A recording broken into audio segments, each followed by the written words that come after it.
listening to B2B Tech Talk with Ingram Micro, the place to learn about new technology and technological advances before they become mainstream. This podcast is sponsored by Ingram Micro's Imagine Next. It's not about the destination. It's about going someplace you never thought possible. Go to imaginenext.ingrammicro.com to find out more. Let's get into it.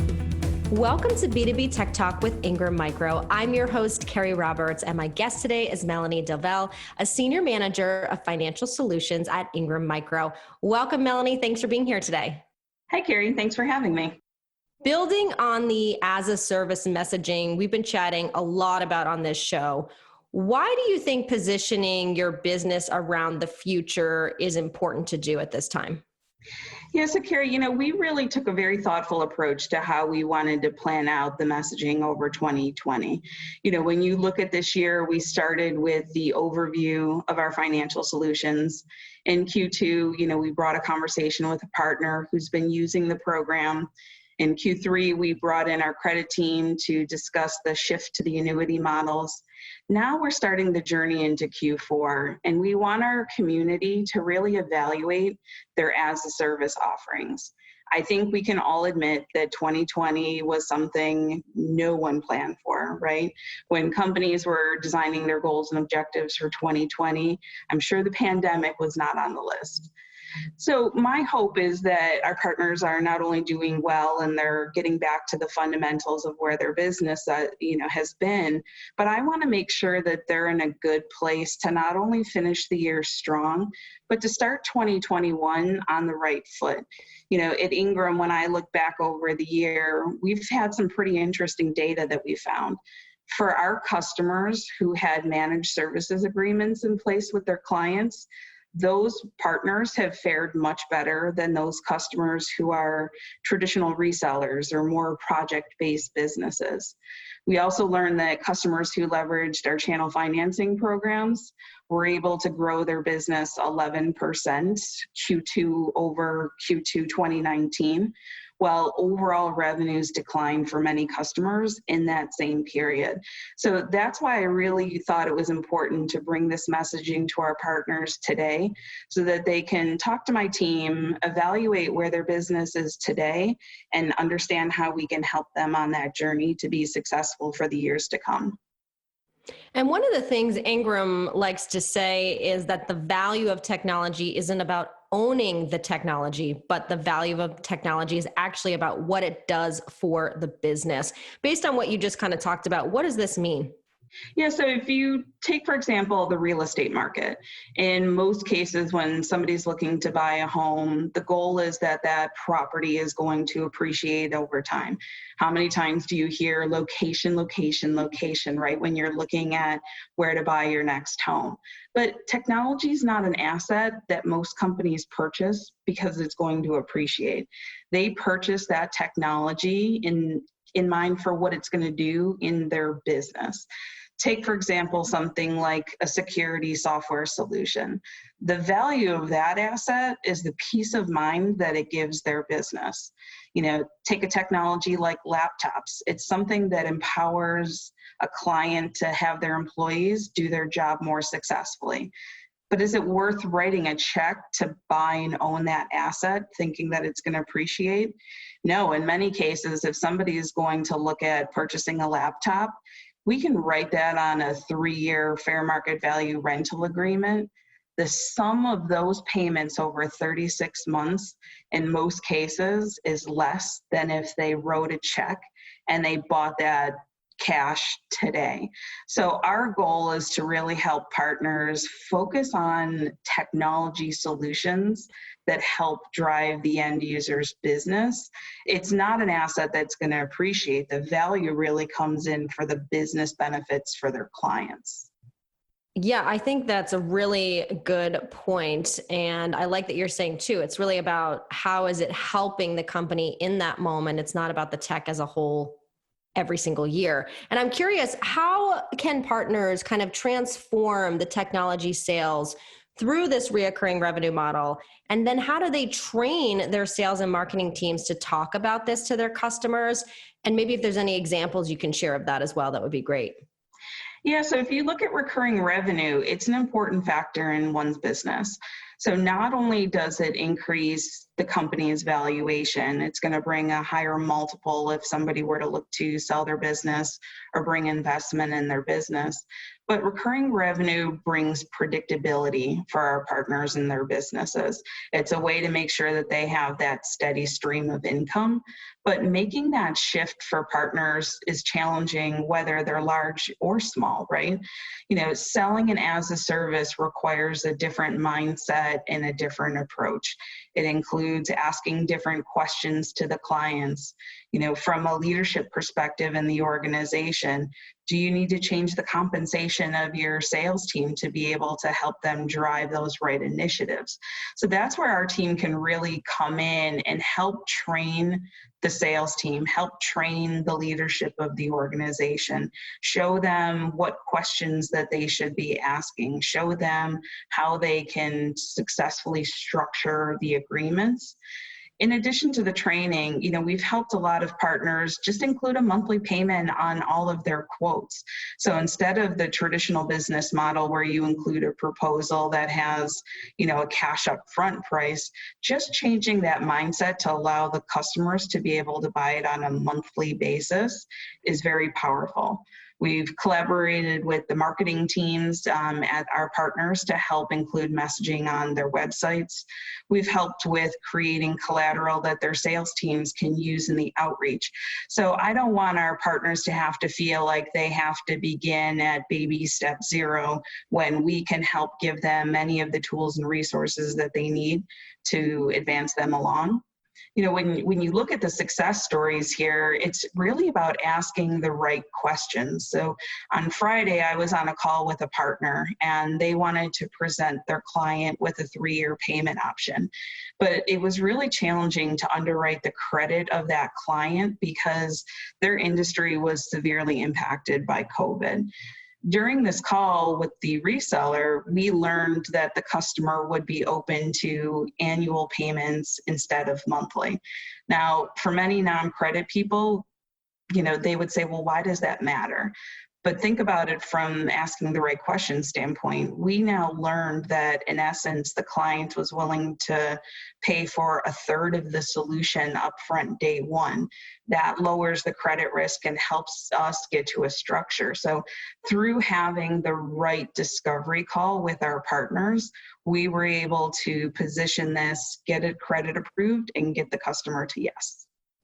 Now, just for people that maybe aren't clear on this, let's say they have, just for easy numbers' sake, they charge $12,000 a year. If they change it to a monthly, is it the same payment? Is it still $1,000 a month? Is it more? Is it less? Are we just changing, how often someone is paying and making smaller increments, or are there other changes to it as well? Really great question. So a lot of that depends on the technology and how we're going to structure it. So in some cases, we have vendors who may choose to buy down the financing costs for that technology solution. So it is as simple as taking the $12,000 and dividing it by 36. In other cases, like I had mentioned, the laptop example earlier, we know that we're going to be able to get a secondary value for that equipment at the end of term. So that's how we can structure it where it's less than $12,000 over the 36-month period. So that's really where we want to have that discovery call with our partners and our vendors to understand what technology solutions that they're selling so that we can help them design the right offerings so that they can take it to market.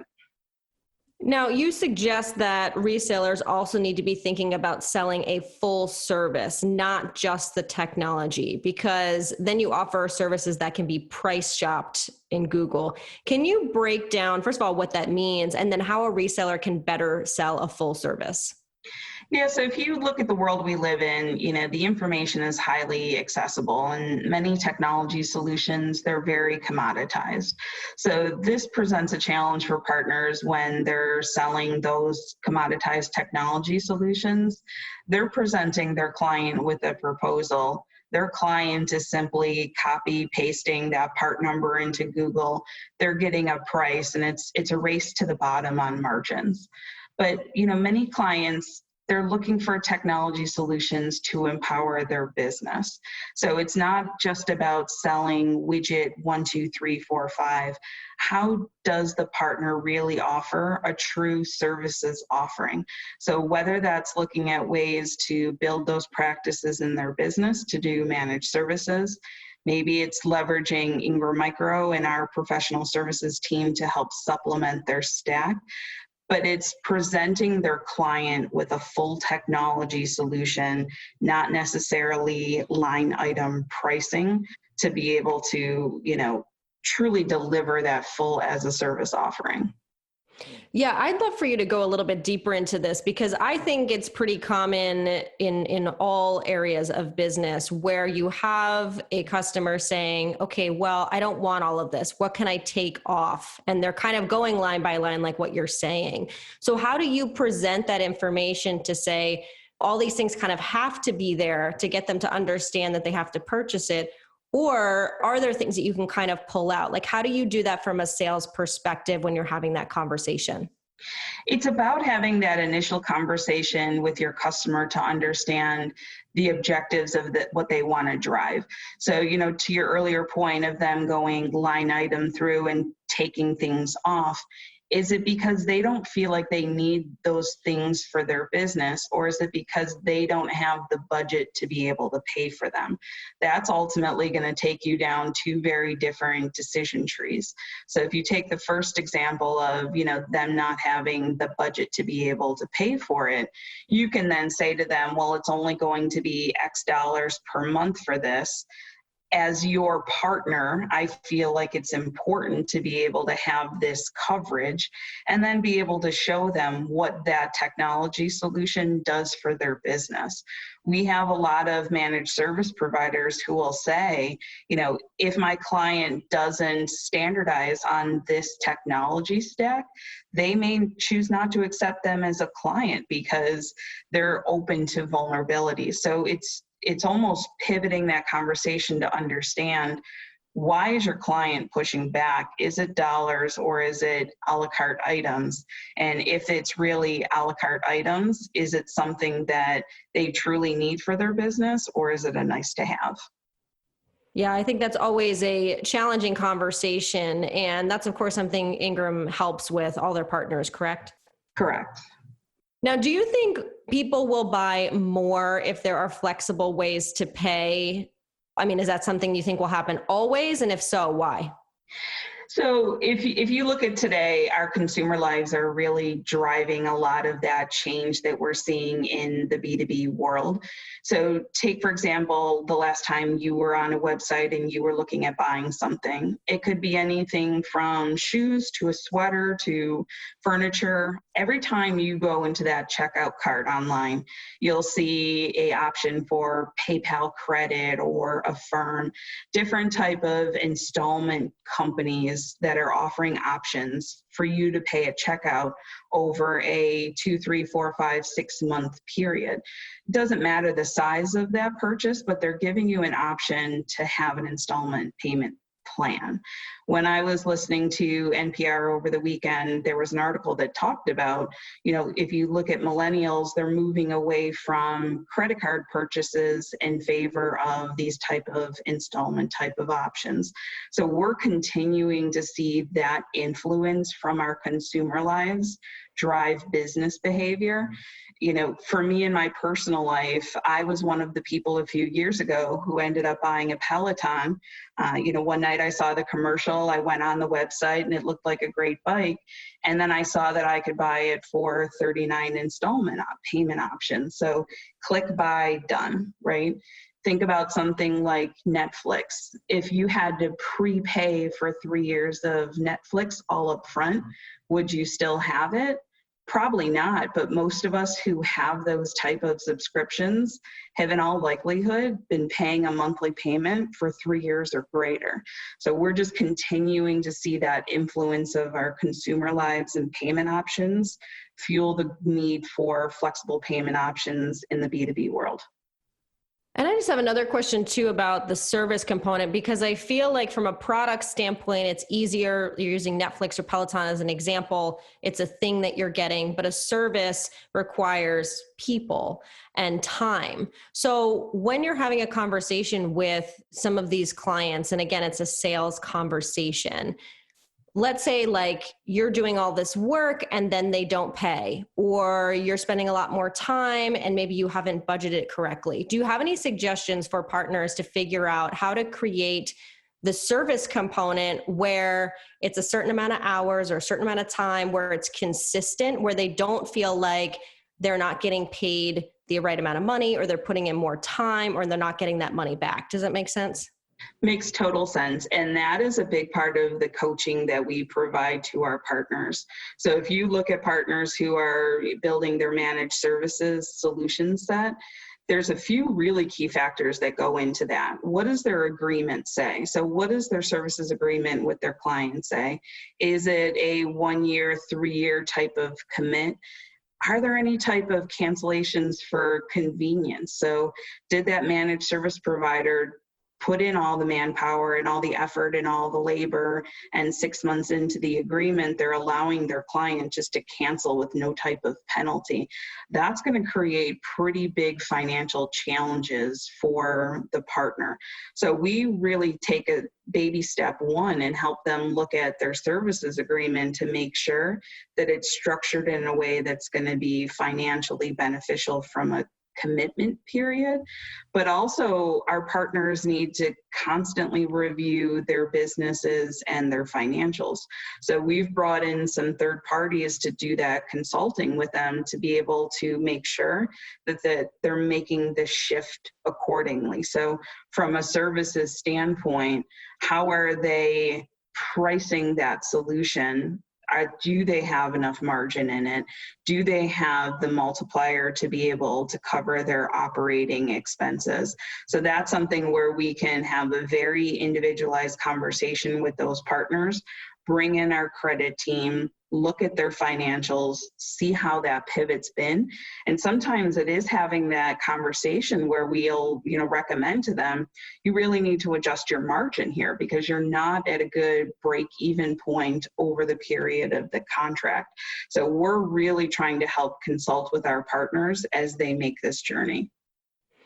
And for those listening, it is such a huge asset to have a company that helps you with that. And I think it's wonderful as we talk on this show, realizing more and more all the services and great things that Ingram provides.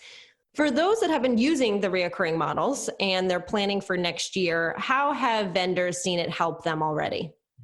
When we look at the vendor perspective, if you look at some of the larger vendors, they have their own captive financing arms. But when you look at other vendors in the channel, they're looking for ways to be able to deliver their as-a-service offering.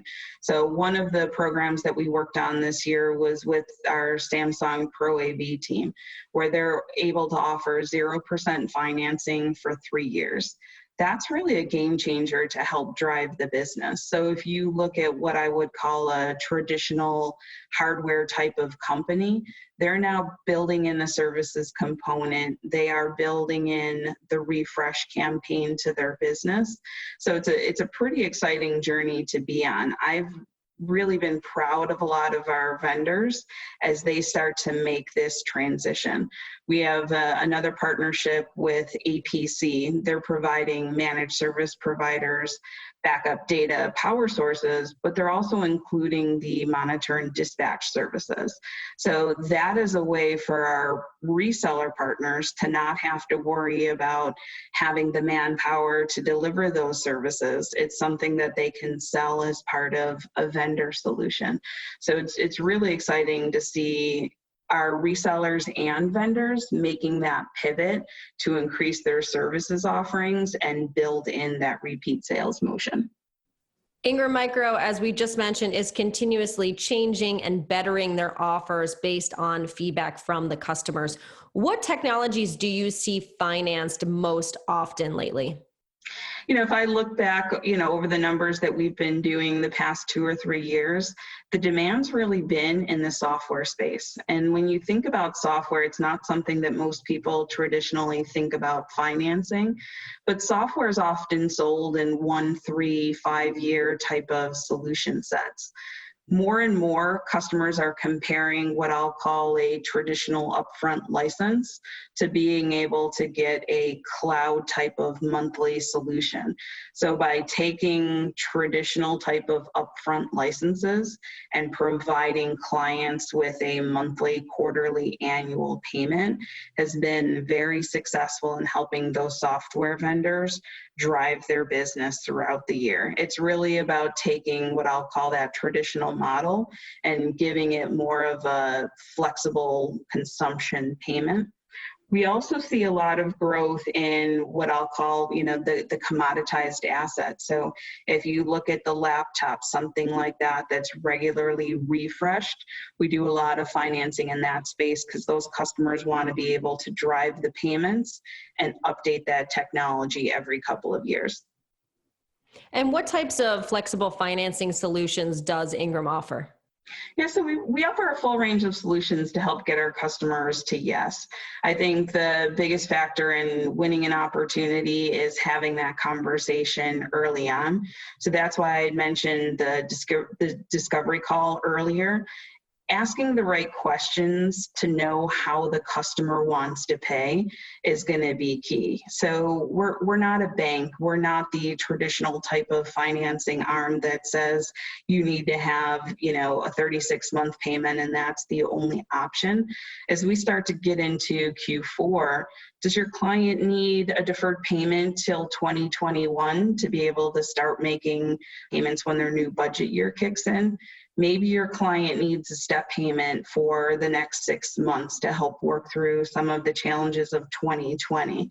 Once we understand that need of the client, we can ultimately structure any type of agreement anywhere from 6 months to 5 years, depending on the technology solution. But we need to really understand what they're looking for because really nothing's off the table. And Melanie, from a much broader perspective, where do you see technology going within the next year? I see the increasing trend to look at the utility and consumption models. People want to consume technology in a monthly type of fashion. They don't necessarily care whether they're buying this brand name technology solution for that type of product. They want to be able to pay for what they need as they need it and have it drive their business. So I think we're going to continue to see the increased growth in pay-as-you-go, utilization, consumption, and annuity type of transactions.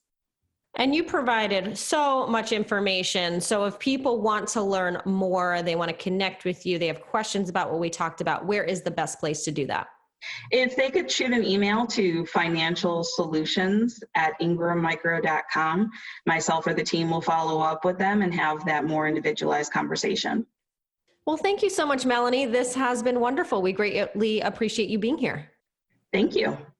If you like this episode or have a question, join the discussion on Twitter at Ingram Tech Soul with the hashtag B2B Tech Talk. Thank you for tuning in and subscribing to B2B Tech Talk with Ingram Micro. You've been listening to B2B Tech Talk with Ingram Micro, hosted by Keri Roberts. This episode was sponsored by Ingram Micro's Imagine Next. B2B Tech Talk is a joint production with Sweetfish Media and Ingram Micro. Ingram Micro production handled by Laura Burton and Christine Fan. To not miss an episode, subscribe today on your favorite podcast platform.